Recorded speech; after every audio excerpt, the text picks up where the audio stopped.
I think that we in psychology and social science have to accept the fact that the nuclear family, the two-parent family, is no longer the dominant family in America. We just have to accept that that's the way it's going to be. A child who comes from divorced parents now is no longer atypical. We don't think of a divorced family really as a deviant family in any way. But the experience of children seems to remain the same, and I don't see any decreases in how difficult it is for children to cope with their divorce status. Sean McCullum's parents were divorced 4 years ago when he was only 6 years old.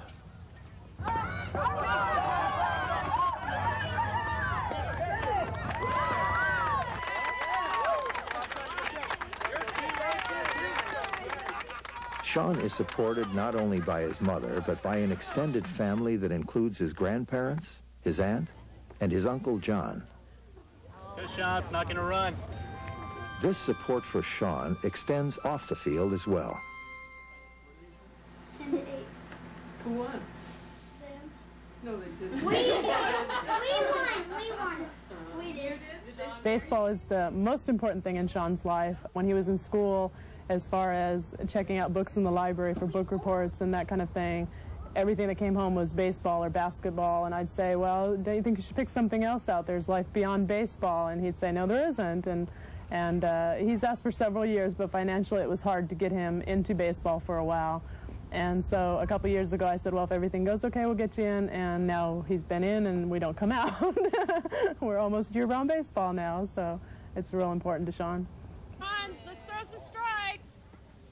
I think sports is a good outlet. It burns their energy, and I think it keeps them out of trouble. It keeps them busy after school and that kind of thing. So, no, I think it's real important. It's a consuming passion, basically, and he's got that passion burning in him. I don't want him to become a passive child sitting in front of a television set 5 hours a day and then playing Nintendo and video games and all that. So from an uncle's viewpoint, I set out to buy things for him or give him avenues to use energy of being outdoors, get outside, play sports or anything that was type of a physical activity instead of being a passive child. He grabbed a hold of every opportunity I had for him. Yeah.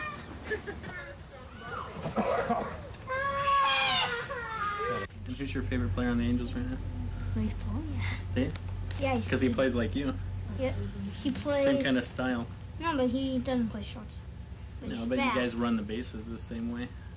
I had expected the effects of divorce to be greatest on boys, and I'd expected this for two reasons. First, boys are more vulnerable to family conflict. There's a great body of research on this topic.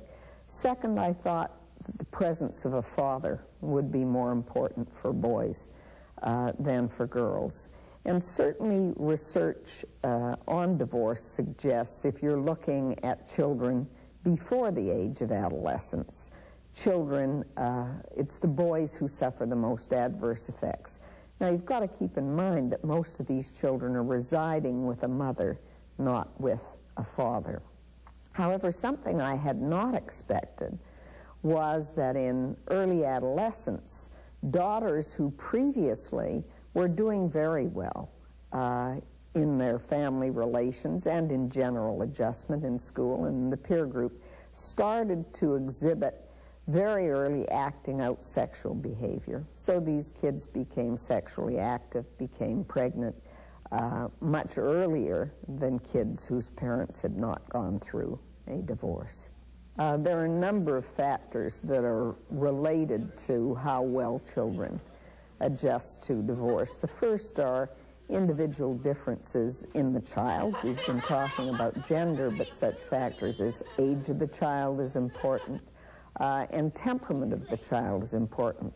The second group of factors are family factors, and these are very powerful factors, and they interact with the individual differences in the characteristics of the children. So you find that if you have a parent who, after divorce, is able to be competent, who's warm and loving, communicates well with the child, but is firm in control, that the children will eventually do very well.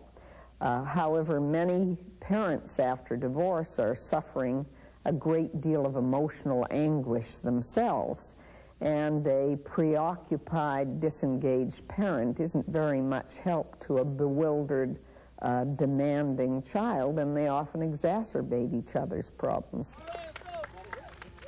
The third factor that's related to the vulnerability or resiliency of children are factors external to the family. So you think of good peer relationships, a supportive grandparent, a warm adult or teacher, being successful at school, because having one arena of success and recognition can buffer a lot of the pain that children suffer in other situations.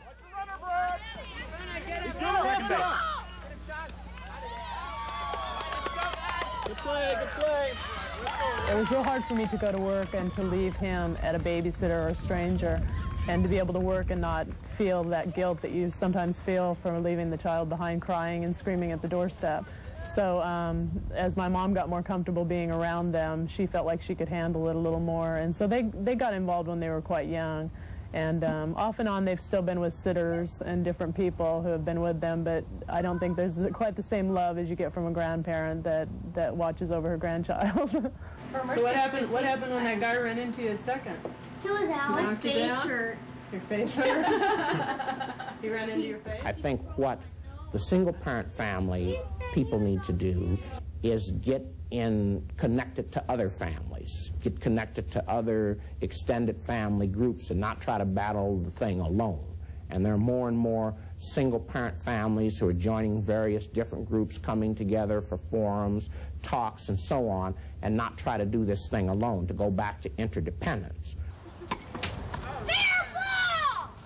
The fact that the nephews are there to kind of bring us back together, it keeps a connection and a closeness to the family that might not otherwise be there. They might look to me more as a father figure, basically. They never had the opportunity to really go out and play ball with their dad or to go places with their father. So I've kind of assumed part of that role, but it's not like a responsibility. It's a pleasure. It's something that you get nothing but enjoyment out of. And if I could have 2 kids someday, I would love to have kids along those lines, like Sean and Nick.